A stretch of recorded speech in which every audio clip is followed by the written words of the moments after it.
What's up, good people? Welcome into Montgomery and Company. I'm Renee Montgomery, and it is our season finale. It's the last episode of the year. Every year, we take some time off to recharge and just honestly get more creative to come back next season, just more lit, more energy, more all the things MoCo. So this is our season finale, and today we have a legendary guest, Gotham Chopra, coming on. And if you don't know, he's one of the co-founders of Religion of Sports. He has his own book coming out that we're going to talk about. And then the crew, we're going to have a MoCo Newsroom to end it out and talk about all the things going on right now. So you guys, I thank you for rocking with us all season. We got a good one. Let's go!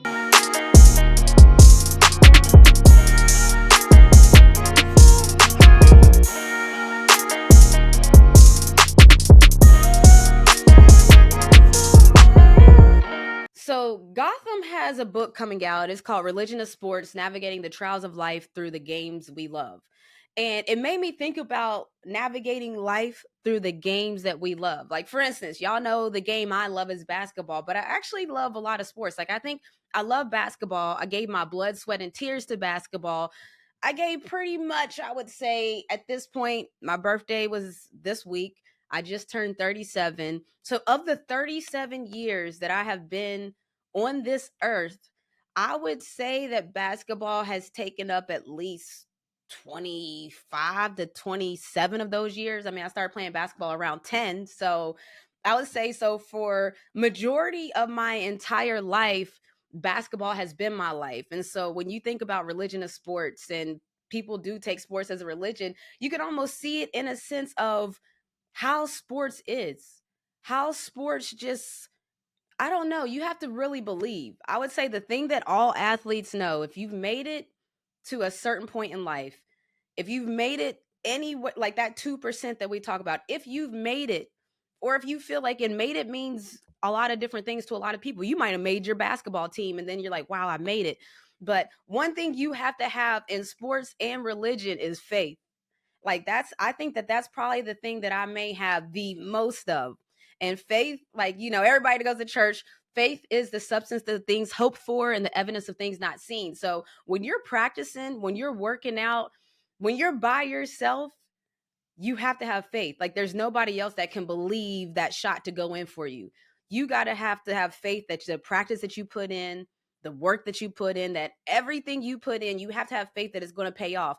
Honestly, even being an athlete, you just have to have so much faith, because think about it. I talked about the 2%, right? Only 2% of athletes go pro. But then you really have that same small percentage of athletes that go from high school to college sports. So at every turn, it just gets smaller and smaller of a funnel to make it to the next level. When you're working out, when you're in the gym, you know how people say, you wasn't with me shooting in the gym. When you're in those moments, you're working out with the faith that this workout is going to take you to the next destination, the next level, that college level, the pro level, the all-star level, the all-American level. Like, that is faith. Everybody that has religion knows that you have to have faith. So I get it. Religion of sports is a religion. If you come from a sports family like me, we've talked about it here on the show. If you come from sports families, you understand that. Look, Sunday we went to church at my house. Sunday we went to church. And honestly, when I was younger, I couldn't wait for church to be finished. I'm like, yes, pastor, let's go. Because I was trying to go to my game. We had biddy ball games on Sunday, so I couldn't go to my game until church was finished. And sometimes they overlapped and I'm late to my game. That's when religion and sports collided for me. But religion of sports, faith, even during this holiday season, we're going to talk about it in our MoCo Newsroom, but there's a lot of layoffs going on. There's a lot of people struggling financially. That's tough. You have to have faith that it's going to get better. And that's tough when you're in a situation that is not great. Again, everything, I sports playing everything, but it's like that in sports too. You could be in the midst of the worst shooting slump of your life, but you got to believe that that next shot's going in, or that shooting slump is going to continue. You have to have that faith, because if you keep on thinking you're going to miss it, there's nobody else that's going to be able to make it for you. I tell my son this all the time. Like, I can't want it for you. Like, I want it for you, but I can't want it more than you. My want it for you is not going to do anything for you. You got to want it just as much as I want it for you. And so that's just faith. That's just sports. That's just, it's all of that. And then, some people, they say that you got to put the work in when it comes to religion. You got to put the work in when it comes to sports. And so I don't know, for me, religion and sports are a big part of my life. So religion of sports, it just made a lot of sense to me when you think about it. When you just think about the things that you want, where you are right now. Drake has a line, somewhere between I want it and I got it. When you're in that somewhere in between, you got to have faith. You want to make it to that next financial plateau, you got to have faith, but you also got to put in the work. There's a lot of us too that we got the faith, we got the want to, but we ain't putting in that work. You gotta, like, I'm a workaholic. I apologize to my wife all the time. I'm apologize right now to you, baby Serena. I'm a workaholic. Blame sports. I'm 5'6" and made it to the WNBA. I'm 5'6" from West Virginia and made it to the WNBA off of straight faith and work ethic. Period. There's nothing else that got me there. There is nothing else. I mean, obviously I had a family support system and all those things that you do need, like people that have put me in the place. But I'm talking about as an athlete, the work that it took faith, it took long hours in the gym, and it really, a lot of tears, a lot of blood, and a lot of sweat. I know it sounds cliche, but there's no getting around those things. You can't get to the next level without those things. So I don't know, this holiday season, I think that Christmas is a holiday that is around the faith. If you're a Christian, you believe that it's Jesus's birthday. There's a lot of religion that happens around the holidays, but also we need to have a lot of faith, because right now, are we in a recession? Are we heading to a recession? I know there's layoffs. I know people are trying to figure it out. There's inflation. There's a lot going on. There's wars. There's a lot going on right now. So this holiday season, on our season finale, all I can say is just keep the faith. Keep the faith. Go into the new year, even if you aren't where you want to be, go into the new year with a mindset that you're going to get there. Cause that's the only thing I did. That's how I got to the pros. That's how I got to UConn. I'm in West Virginia. I'm telling people that I want to make it to D1 and people are laughing.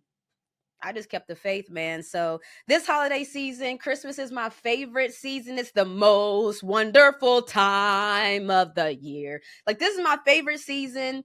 It's Sagittarius season. What up, though? Big Sag season. Shouts to everybody. Birthday. Shouts to everybody that hit me up on my birthday too, by the way. Thank you, thank you, thank you. And shouts to everybody that got a birthday this Sag season. Big Sag energy is what people been sending to me. I didn't even know that's what we did, but I'm sending it right back to y'all, man. So this holiday season and every season, man, keep the faith. And that leads me directly to Gotham Chopra, who is joining us to discuss his new book, Religion of Sports: Navigating the Trials of Life Through the Games We Love. Actually, let me get this started because I have a lot I want to talk to you about, so I'm going to talk to you about it there. So listen, our season finale guest is Gotham Chopra, the creator and co-founder of Religion of Sports and the author of the new book, Religion of Sports: Navigating the Trials of Life Through the Games We Love. Welcome to the show, Gotham. I'm hyped to have you.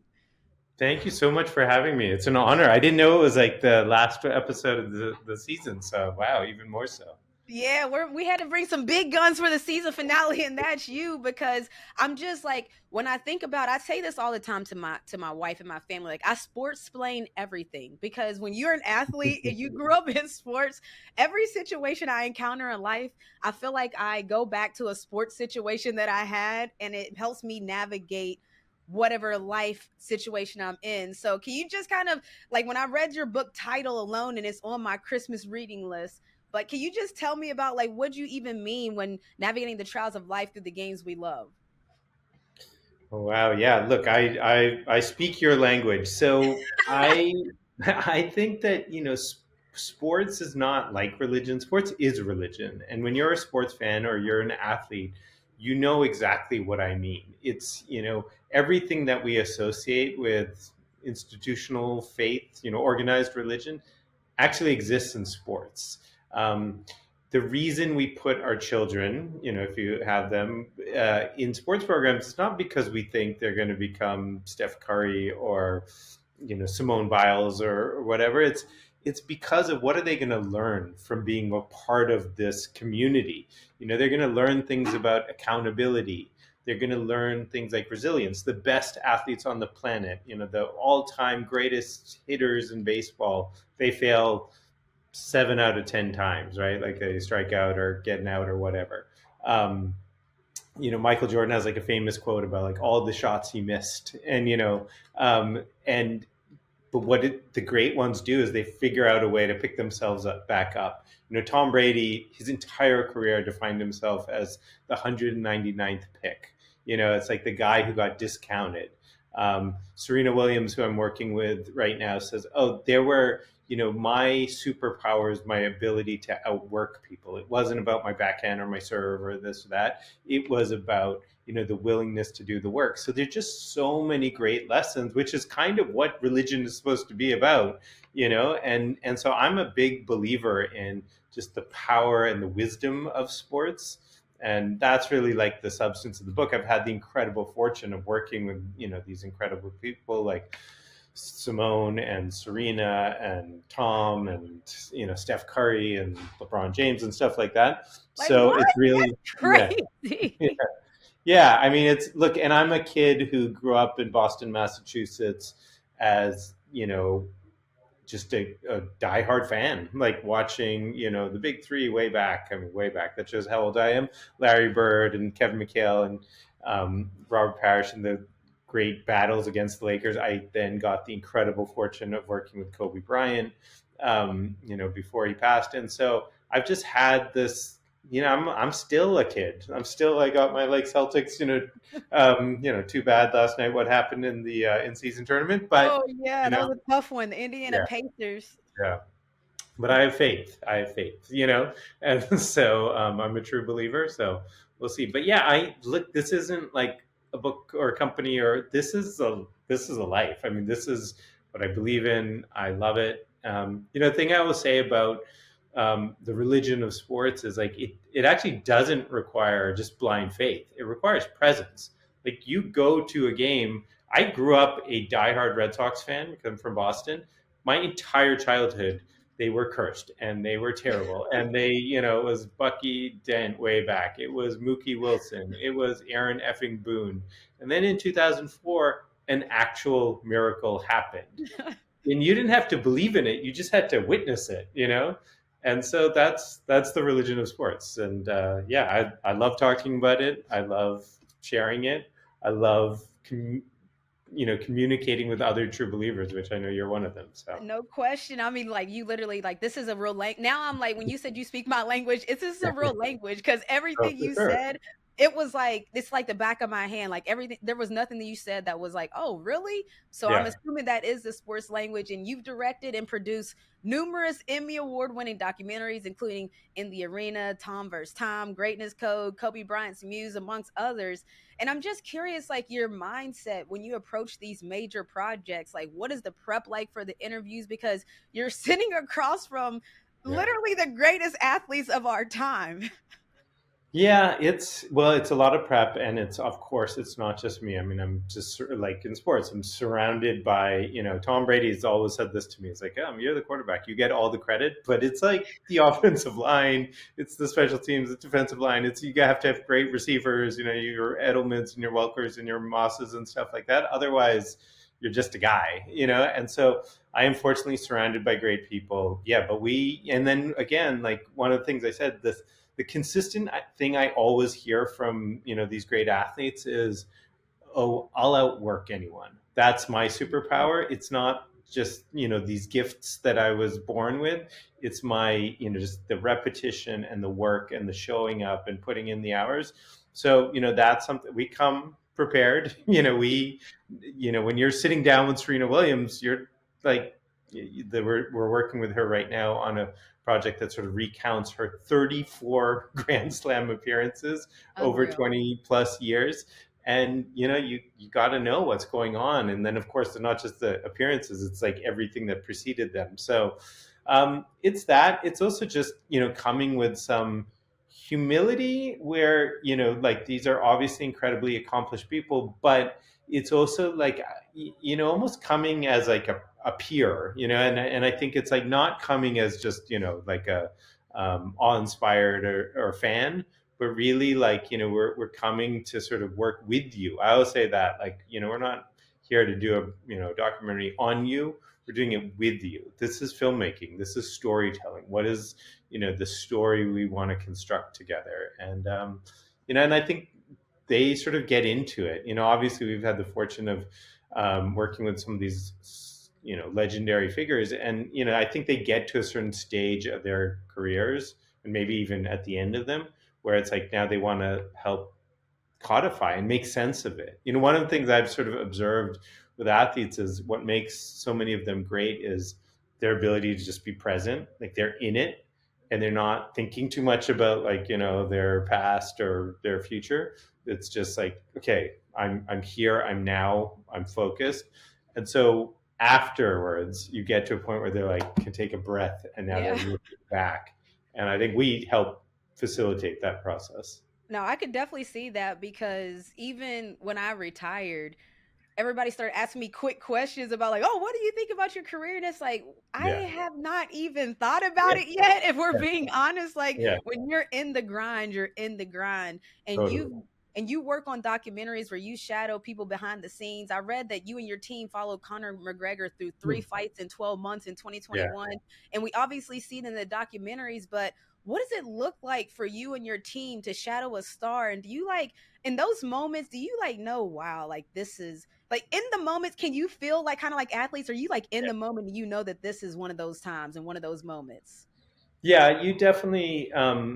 There are moments within, when you do these things, and we take our time, and it's relationship building. So you have to build a relationship with the subject and actually the people around the subject, and sort of earn that trust, earn that access, and then like most things, like filmmaking, like you shoot a lot of stuff, most of which doesn't make it in or isn't that interesting or whatever. But then there are moments, and they're not always the most dramatic moments.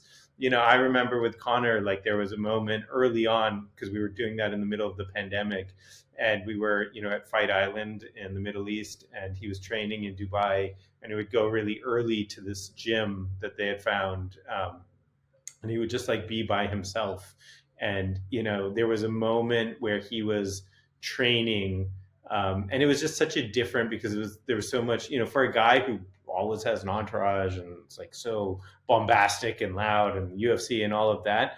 There was this moment in this gym by himself at 7 in the morning, and I remember thinking like, oh, this is amazing, like this is that moment. And it was just kind of us, a very small team, and that's one of the things we try to do, is keep it, maintain that intimacy, not have like, these are not big commercial shoots with trailers and lights and all that stuff, is really keep that intimacy.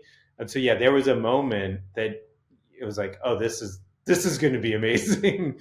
I love And that. again, you could just feel that presence, that I think was pretty special. I love that. And so, of the superstars that you've had the honor of interviewing and working with, what stories have impacted you the most? Like, is there any stories that, like, or any documentaries that when you walked away from it, it almost even shifted your way of thinking? I mean, they all do in many ways, and I feel like I take, I try to take something from each one of them. Like again, that what can I learn from this? I have a 16-year-old son, so what can I communicate? What can I take from an experience with Connor or whatever, and apply to him? And again, not because I think he's going to become some great fighter, or Steph Curry's case, a great shooter or whatever. It's like, what is the life lesson? But if you ask me, like the ones that really stand out, I would say, maybe Kobe Bryant's music goes way back, because it was in a way the first time I had ever worked with somebody of that scale. And of course, despite the fact that I'm a diehard Celtics fan, I mean, maybe because I'm Yeah. such a How Celtics does fan. that work, Gotham? Yeah. Like, Well, that's exactly how it worked. Is like Kobe was, as everybody who's been a fan of his knows, is combative. Like he's combative with his own teammates. Like the stories I would hear about him and Shaquille O'Neal, like fist fighting in practice, and then going on to win, 3 championships together, like that. So, he and I got along precisely because of the fact that I was a diehard Celtics fan, and he was a Laker legend, but also a Laker fan before that. But yeah, Kobe was just just a unique person and a unique artist, a unique athlete, and all that stuff. And I think in some ways, because that was so intense, it wasn't always great. It was intense. It, but it gave me a lot of confidence. It gave me a lot of capital in the sense of like, his reputation was what it was. So people were like, huh, if you could work with Kobe and you could really create that, then man, like you must have something. And so that was special. And then I'd say over time, I've just, Tom Brady's become like not just, I've done multiple projects with him, with our Tom versus Time and then this Man in the Arena. But he's become like a close friend and somebody who I just feel like over time I've been through so much with him on, personally on my side, personally on his side, all the stuff that happens outside of the documentaries. So, and I think he's one of the all-time greats. I mean, when you say, Michael Jordan and Muhammad Ali and, like he's up there. I mean, he's the greatest of all time. I think Serena is too, of course. But, I feel like I have a special relationship with Tom. And so those are special projects also. I love it. And before we got on, you were saying how this book felt like a long time coming. And that's why I wanted to talk about the documentaries, because you wrote the book and it's out now, you guys. This is actually release day when we're recording. So thank you, Gotham, for pulling up on release day. Again, the book is titled Religion of Sports, Navigating the Trials of Life Through the Games We Love.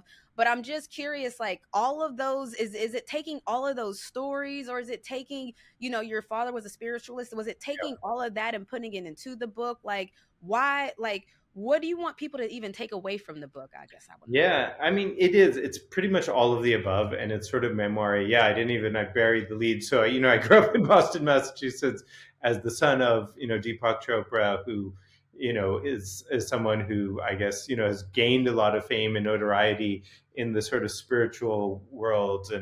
And so I grew up around that culture, I guess. And I started to realize like early on, oh, like I was a huge Celtics fan growing up in the 80s. And I was like, oh, like going to the Boston Garden, the old Boston Garden, watching, Celtics Bulls. Michael Jordan was like a neophyte back at the time. I was there at the game when he scored What? 63 points in double overtime, against the Celtics. And, just like witnessing like these sort of mythical things that were happening. So a lot of what my father was talking about at the time, I was experiencing in sports. So the book kind of recounts a little bit of the genesis of everything, and just this whole idea that came together. But then also like recounts a lot of these anecdotes and stories with these people I've been able to work with. And I think the final thing is like the takeaway. Like, okay, well, great. I mean, great fun stories and behind the scenes and stuff like that. But what can I take away from this? What can I, as a reader, take away in terms of like, what's the lesson I can incorporate into my own life and help me become the best version of myself? And again, not sports necessarily, but as a parent, as a somebody, as an artist, what are the principles that I can draw from these people who are amongst the best ever at what they do and help me. Love that. All right, listen, we have to work together at a certain point. When is the WNBA side on something coming? Because it's been too long. We have to work on it. But you guys, listen, I thank you so much, Gotham, for joining me and talking to me. I was very excited. This is our season finale, and I thought, what better way? Because my life literally is religion of sports. Like, I feel like I I grew up in love the it. church as well, and I started playing ball at 10. So there's no other thing I knew than basketball and sports. And so if you guys haven't already, the book is out right now. Religion of Sports, Navigating the Trials of Life Through the Games We Love. Gotham, thank you so much for joining me. It is an honor. Honored. Thank you for joining me. Likewise, I really appreciate it. Love being here. All right, so now we're about to get it popping with the group discussion. We're doing a little MoCo Newsroom. We're going to talk about a little bit of everything because this is the season finale, baby. Let's get it. All right, all right, all right. We got the crew with us right now for our season finale, our last one of the year of 2023. We're going to do a little MoCo Newsroom. And you see, we came pretty festive. This was not planned at all. So everybody just pulled up. How we feeling, crew? It's the last one of the season.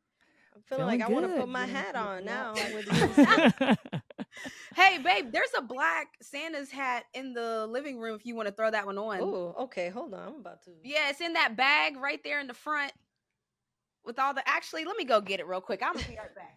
It's our last Santa one hat. of the year, and it's the most wonderful time of the year. So we festive now. Yes, baby, come on with it. Now we here. Let's go. This is a So long we're gonna, hat. huh? So this is long. Okay, you good? You ready? You finished? Yep. All right, so listen, we're gonna just run down MoCo Newsroom of a lot of different things going on, and so.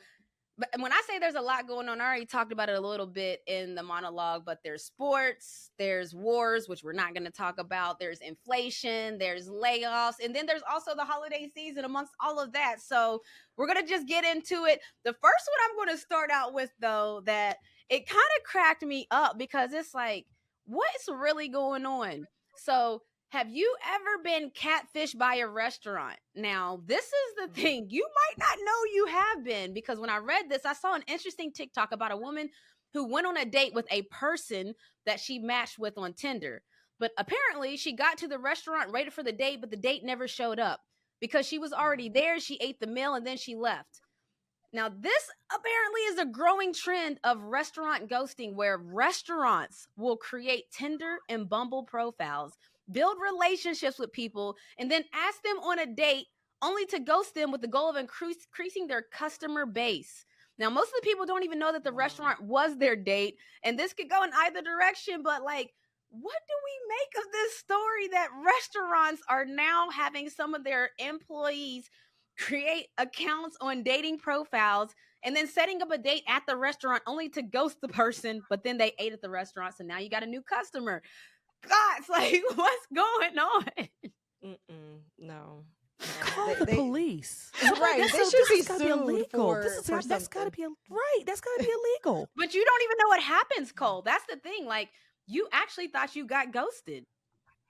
So now they out here creating emotional terrorism. Right. That's what I'm saying. It's like emotional distress. Yes. Don't people sue people for that? It's crazy. So how did they figure this out? Because I want to know how someone figured out they were ghosted by the restaurant. Well, listen, I learned it on TikTok, and I'm also tell you what else I learned on TikTok that restaurants are doing, because you got to remember now with DoorDash and all these different things, it's competitive out there. And I also saw on TikTok a lady was breaking it down that restaurants create fake restaurants but have the same kitchen. So you might be like, okay, I don't want to go to Applebee's. Some people are like, oh, I don't eat at Applebee's. So Applebee's will create a restaurant that has the same exact address. So if you look at the address, they never can lie about the address. So the restaurant called like the Burger Den, they'll make up a restaurant called the Burger Den that only sells burgers, but it's just Applebee's burgers that's coming from the Burger Den. So this is something else that's happening on DoorDash, on all the other food sites. These restaurants are getting a little bit creative out here trying to get illegal. That has to be illegal. No. Nope. I think it's genius. Oh, look, Snook. I mean, to Snook's point, it is a level of evil genius in there, because who sat and I just don't have that type of criminality of mindset or criminal mindset to think, let's just make this the same restaurant but call it something else and give them the same. I wouldn't think to do that, because first of all, what happens if somebody gets sick? They can't even go back to the Burger Den. Then they find out it's been Applebee's the whole time. There's no location. Who's going to be liable, right? It has to be a location, because if I get sick and I need to call the CDC because I found something in the food that could, they're gonna be like, "Hello, Applebee's, hello, can I help you?" That's who you're gonna get a hold of. So it's not gonna be the Burger Den; it's going to be Applebee's. So listen, TikTok puts us on so much game. By the way, like. Dead Times calls for desperate. And that's, you know what? That brings me to my next topic. And to your point, Snook, yes, because it is kind of desperate times out here. If we've been talking about it for months on months, where a lot of the tech companies are laying off 10 to 20% of their companies. And then now we're seeing it happen in the entertainment industry. We all remember ESPN had massive layoffs. Some of the people front facing, usually when you see layoffs, it's not the talent that you see on screen, but even with ESPN, it was a lot of on-screen talent that got laid off, massive layoffs. And now Spotify, there's been a large noise cry about Spotify because they're laying off 17% more of their workforce. The music streaming giant Spotify has announced it's cutting 17% in a dramatic move aimed at cutting costs. The latest round of cuts is the third this year, which equates to about 1,500 jobs. And it got the internet in a frenzy because Spotify is a unique company. People are upset they're not paying their artists. Yeah. And so they're asking, where is the money going with Spotify that they had to lay off 1,500 jobs when the artists are already complaining that they're not getting a large cut? So it just adds on to, again, the ever-growing layoffs on top of inflation. Do you guys have thoughts on that? Keep on loving this AI. Keep on loving this technology because that's what's doing it. Once the computers have figured out that they can do 1,000 of those people's jobs, there's no need to have somebody sitting behind the desk to do it. So keep on loving this technology. Keep on loving all these little easy trends and stuff, that an app for this and an app for that. And so they've apped us all out of jobs. That's what's happening. They've apped us out of jobs. They've apped us out of jobs. Literally, we just saw an episode of Black Mirror like that. It was like they were creating like CGI shows that people just like license their images. I don't know. It sounded a little bit too real. I'm like, this is exactly what people are afraid of with the CGI It's and AI. dangerous. You're right, Sam. It's dangerous. It is. I mean, just think It is. about if you could create, let's say I like an old show. Like, let's say I like the Golden Girls. Thank you But for being a friend. right, but the Golden Girls season was only so many seasons. Just think about the fact that if I could say, you know what, I Bring 'em want to back, bring 'em extend the Golden Girls, into 2023, they can literally take them Yeah. and put them in a new show with new episodes, up to date 2020, put people in it, put kids in it, do all that, and them women are going on to glory. And we would, that's what's happening. Fact. I mean, that's kind of what a lot of the strike was about. They have heavenly agents. up What'd you say? there, Nick. They have heavenly agents. Right. I mean, like, yeah, y'all cutting the check, but this is honestly kind of what some of the strike was about. When you think about it, there was a big stance on AI because they want you to almost give up. Like Serena just said it. Black Mirror had an episode that was just like that. What's the lady's name? Selma Hayek. Yes, she basically, the episode is she allows her agent to give her name, image, and likeness to a new show that they're going to create on Streamberry. This is a fake site. And so they used her name, image, and likeness, but she had no idea that she would be defecating in a church, and she had no idea the things that her name, image, and likeness. Oh my gosh. Yeah, this is really an episode on Black Mirror, y'all. And it's now starting, like, Black Mirror shows start to get a little scary when it's starting to imitate life in reality, where you start to see that, like, there was a Swedish company that, had 9,000 employees across 40 global, and then they're slashing in half. And you start to see that these jobs really are, it's not we're not just watching shows, like it's imitating life at this point. Right, and it can be very, very bad even in personal life. Like I said, I like this guy and he's got a girlfriend. I'll just AI something to him. Oh, wait a minute, Snooks and Change AI. the relationship. Oh yeah, I mean it's dangerous. I mean political. No, this it's is all a fact because dangerous. I mean, if AI had been around when I was in college, I could see a whole lot of stuff that would have happened. And we It's just true. saw another show too called Class of '09 that they were basically that all crime was being like assessed by this AI program, and Yeah. it labeled everybody. This is a spoiler alert if you haven't watched the show. It labeled everybody as a criminal because it goes like what is it, like a binary system or something? Yeah, And so numbers, either you're a algorithms. criminal or you're not a criminal. And so to make everybody equal, they kind of put everybody guilty at first, and you can just imagine the problems with that. yes. Yeah, and really what we're talking about is, yes, it is detrimental to our economy, to our everyday lives. But then you got to think about these political leaders that we have and the CGI that could be put in place. There Scary. could be people who have gone. Some of these leaders could have been dead. We could be putting out stuff for years. And these people, we never see them. Because, I mean, we do see some of the leaders, but just think about how many leaders we see on a daily basis. These people could be No. gone. there could be somebody else who's making all these decisions. We could be seeing videos and stuff like that, and that man could be gone or that woman could be gone, and we would never even know. Social media. I mean, that's It's the scary part about terrifying. social media, because even if you're talking about a leader that lives in another country and he's doing a live stream, let's say I'm doing a live stream right now, y'all don't know if I'm real or fake, honestly. Like It- right now, you really don't even know. I could be sitting in this room and it could be CGI. I could have already been like, yes, I'm one of these people that are testing out new products and I'm on vacation, honey. Like, I I mean, mean, just think there's about literally You saw filters what now that look like you're looking at the camera, but you could be looking at something else. That's all AI generated. That's crazy. literally. you saw where they'd already put Diddy in prison dance with a dance group. Like, Listen, that's when I don't want the hologram in prison. We need to put the real humans. I don't want the real criminals running around in another country while they're a hologram or they're CGIs in prison now doing time. Now that's the thing. We gotta Well, who's to really say already they got are in Diddy. prison doing time? It could be a hologram that said they are in there and they're not. They That's could be what I'm anywhere. saying. We better get the real folks. I Oh don't want yeah, you're right. technology to get too advanced to where the criminals done figured out how to like.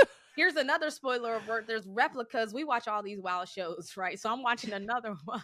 I'm watching another wild show. What's it called, babe? Where No, it was Black Mirror. It was just another oh, episode. it's still Black Mirror, where your replica is walking, breathing, living thing. It doesn't bleed blood, but it's made of different things. But while they were up in space, they sent their wife down, a replica of them, so that the wife and thing Absolutely not. How cool! How Absolutely cool! not. Oh, how cool!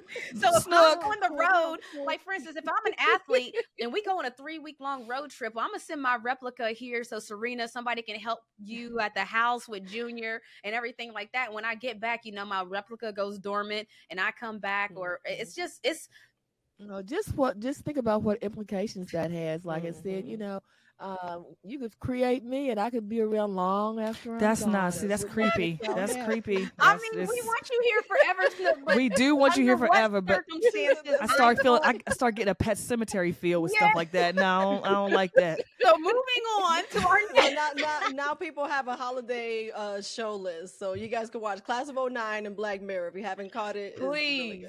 good. Please do. These shows is wild, but I mean they're wild, but I feel like they're just be careful now. I feel like they Mhm. telling a lot of stuff.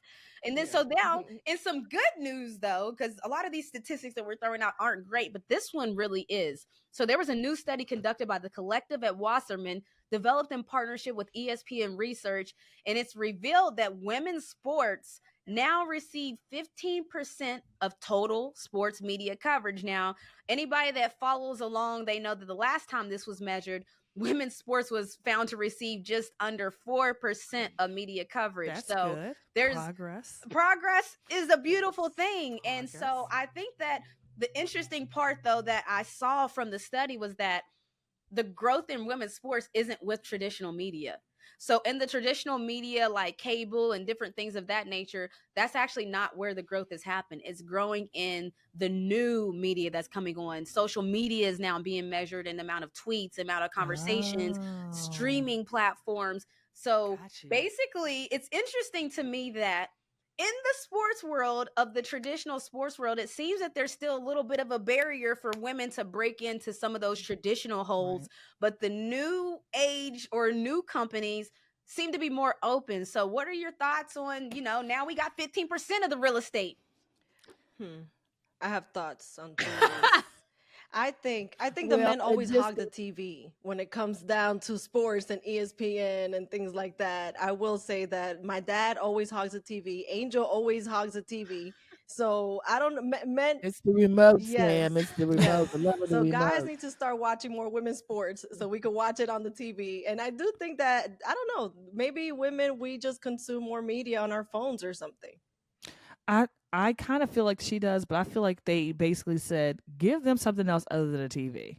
I feel like they said, y'all keep coming for this airtime on this cable, on this Amazon. I feel like they're just, they said, well, if they get another avenue, maybe they won't be so big on taking up this much time on the regular. So I feel like it's almost like, the art of misdirection.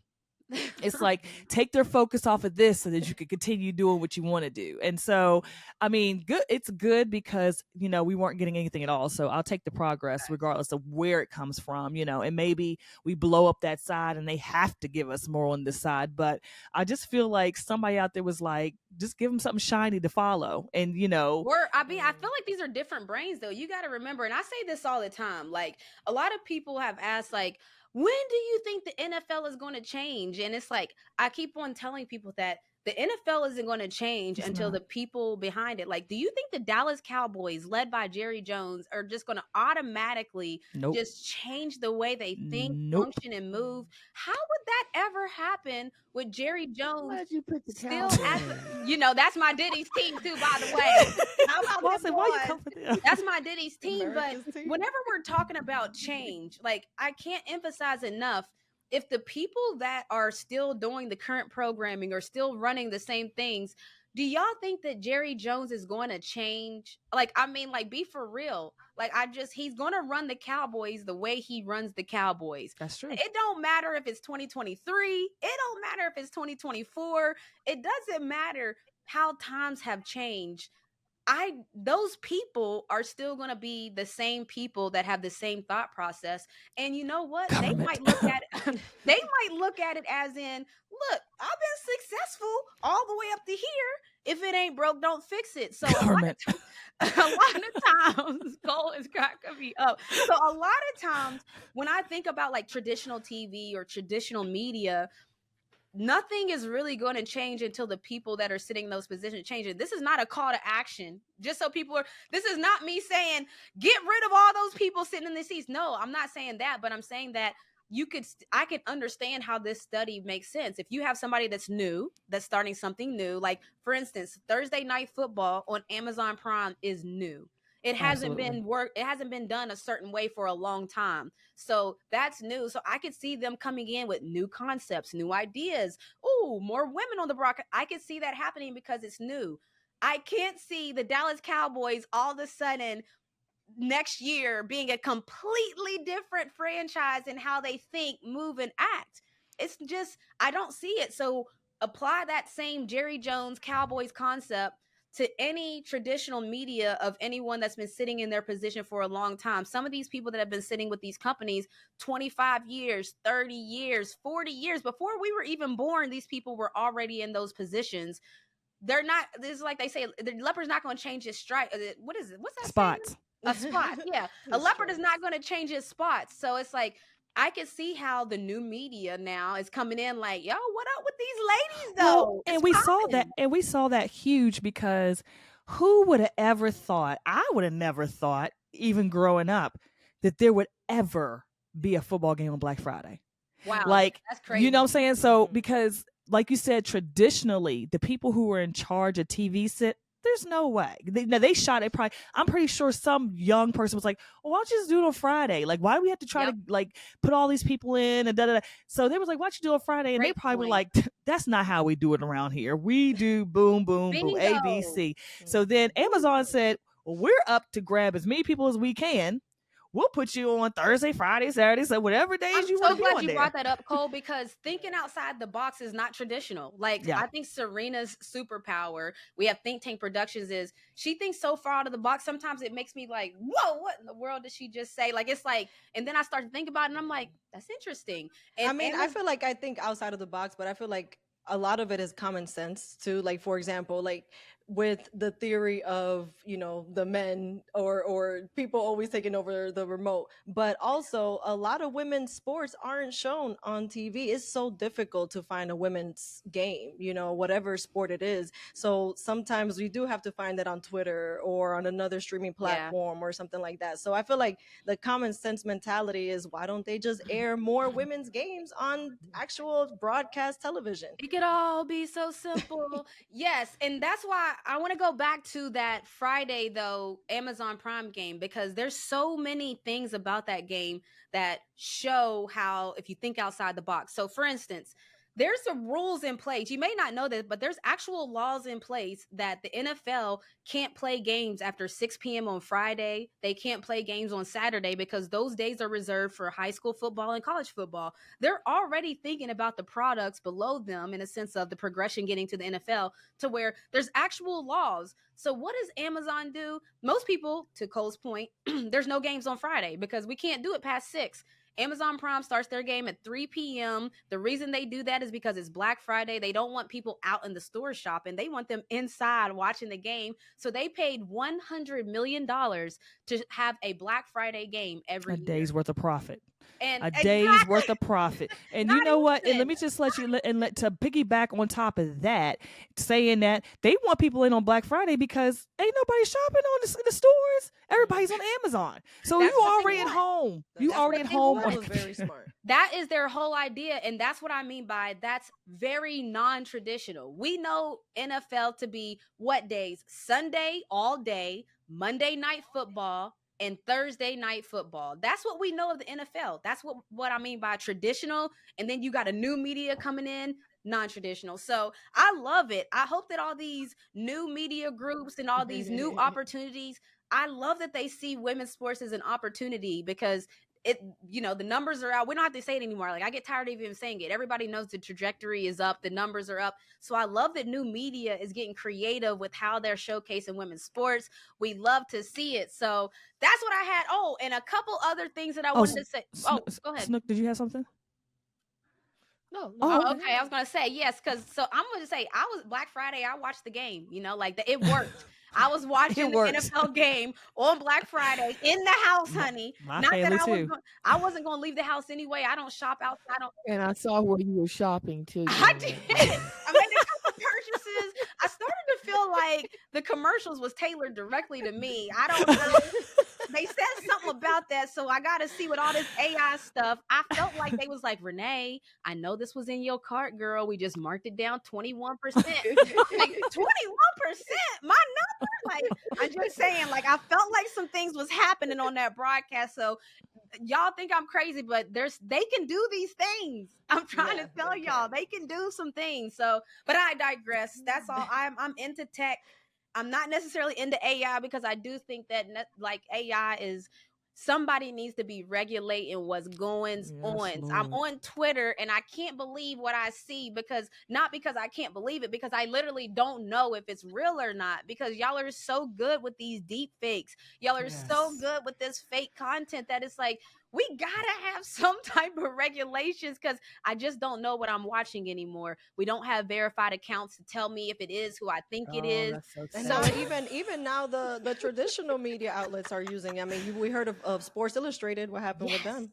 Yeah, so Sports Illustrated, I'm glad you brought that up, babe. Sports Illustrated went viral in the wrong way because people found out that they were using AI to write articles, and of course there's this moral dilemma of you're laying people off and you're using AI to write articles. There's outrage going on about AI, which they still denying, by the way. Yes, so allegedly, let me make sure I throw in the word allegedly, because y'all out here suing podcasts and stuff. So we ain't got time or money. So allegedly, that's what's going on. So I'm telling y'all right now, you know how they used to say, don't believe everything you hear? Well, you don't believe everything you see now, baby. I'm telling you. And Renee, I've been sitting there. I'm like, Renee be like, oh, Cole, that's fake. I'm like, what? How's that fake? I mean, literally.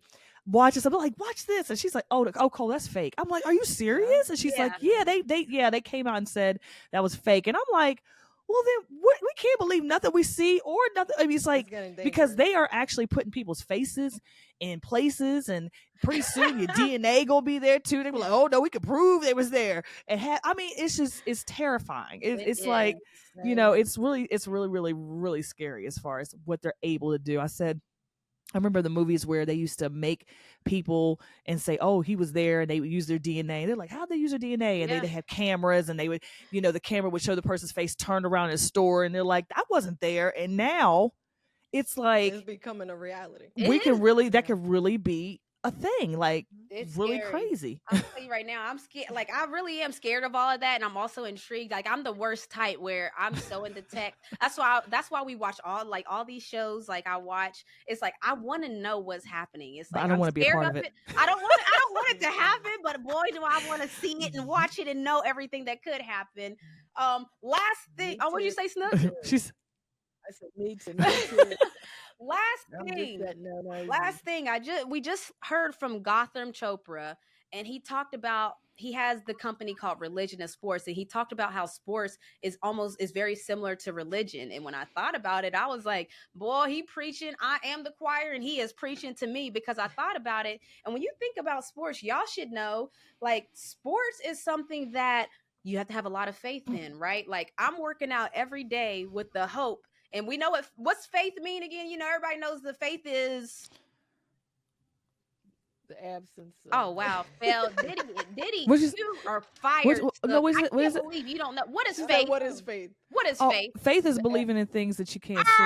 Wrong. It's a specific thing. What is faith? We say it in church all the time. It's a specific way we say it.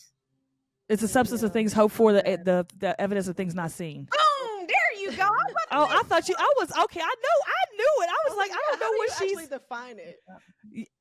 that's what we say in Okay. church. It's That's like what we say all in church. say literally the Okay. same Yeah. way, right? Yes. Yes. So how do athletes, like, how athletes are the most faithful humans in the world? Yes. Like, think about this. Like, when I was in West Virginia, I talked about it a little bit in the monologue, but think about when I'm dribbling outside of West Virginia. Like, I literally in my mind had the utmost faith that I'm about to get some places by doing this. Like, Yeah. and he talked about how, like, he applied all the same things from things he knew about faith and into his actual sports world. And he created the production company Religion of Sports, who he created alongside Michael Strahan and Tom Brady.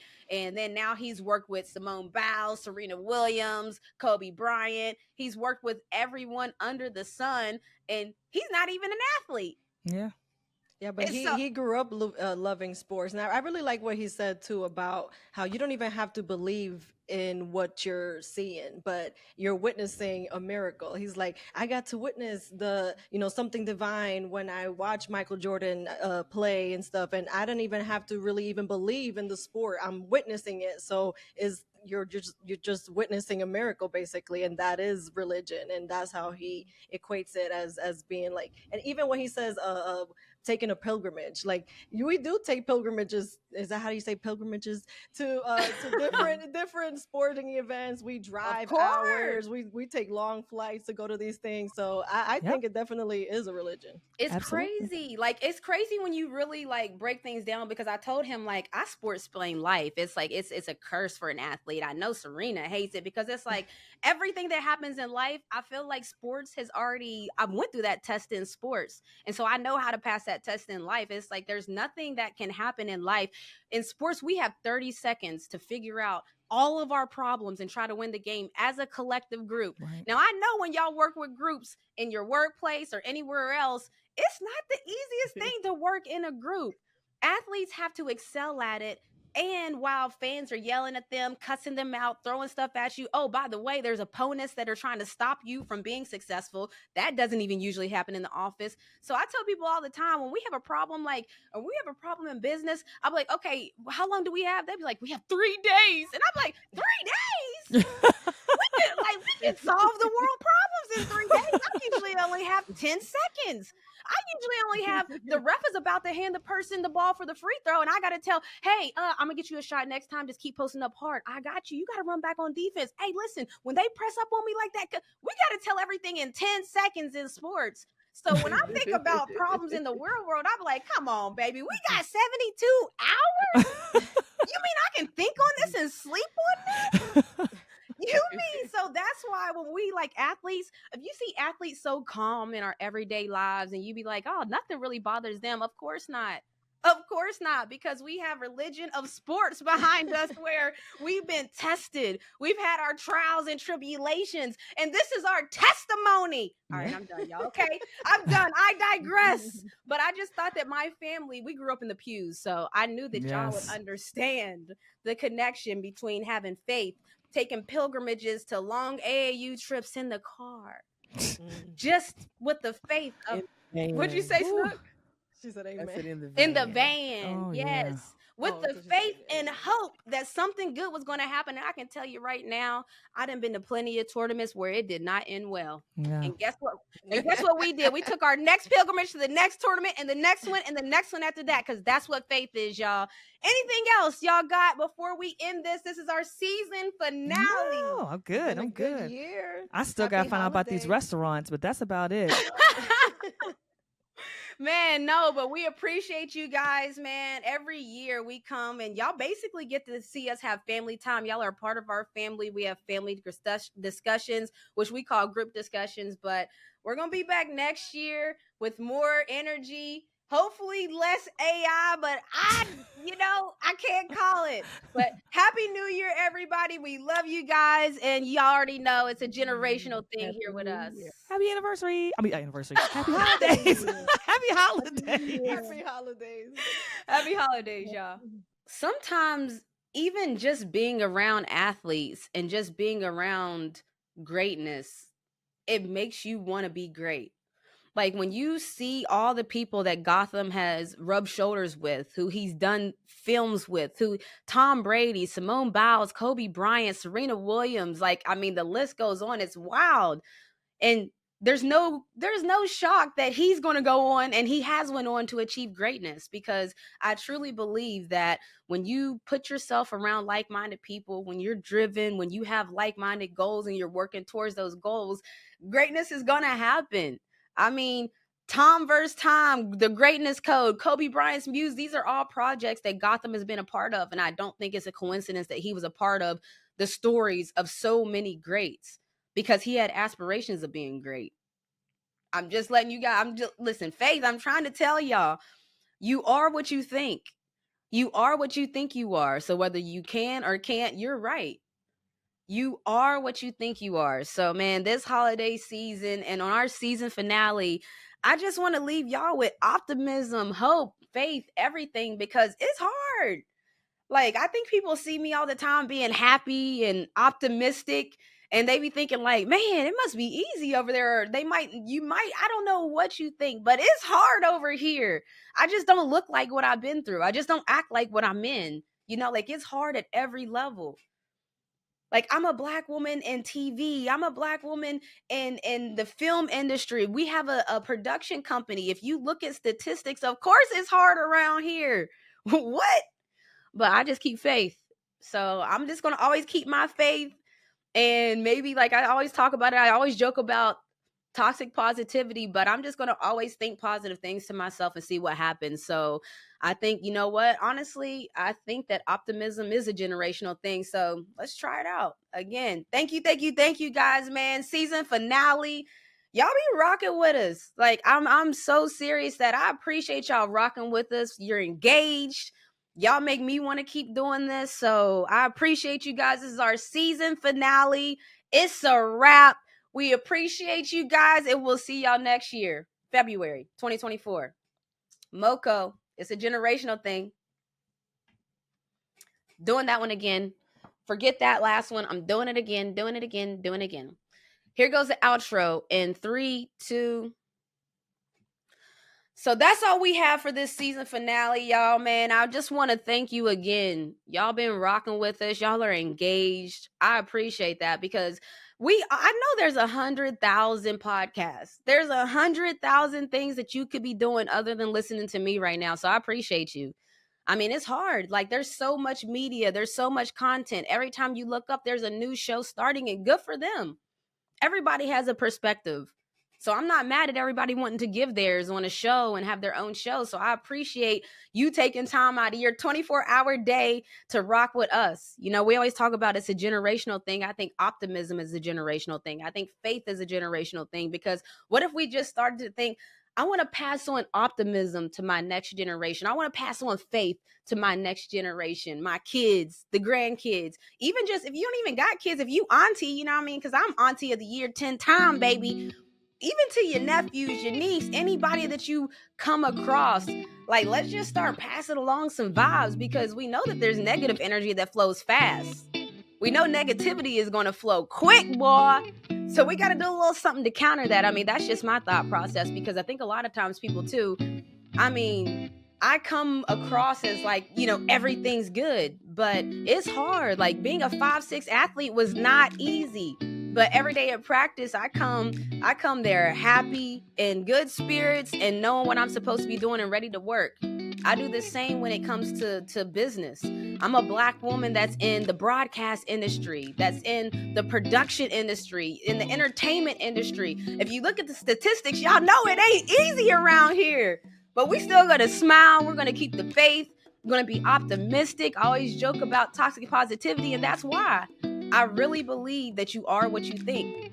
Whether you think you can or whether you think you can't, you are right, my friend. So you better talk nice to you. That's why I talk nice to me. I always joke about that toxic positivity, because I truly believe that you can speak your life into existence. You got to work too, though, but you can speak your life into existence. And like I said, there's enough negativity going around. There's a lot going on. We might be in a recession heading towards it. There's inflation. There's wars, multiple wars. There's a lot going on. So you just got to keep the faith. And like I said, like passing on faith, it's a generational thing. Passing on optimism, it's a generational thing, man. So let's just pass it along. Even just the people around you, pass it along. I know. It's like, here I am, like always trying to be like that. I just feel like everybody needs a little positivity. And right now, I even heard about seasonal depression. Right now in the wintertime, people are suffering from seasonal depression. There's a lot going on. So if you have an opportunity to try to shift your thought process heading into the new year to where, all right, I may be in this circumstance right now, but I ain't gonna be there next year. Or you might even like where you're at right now and want to turn up next year, man. Just think about it.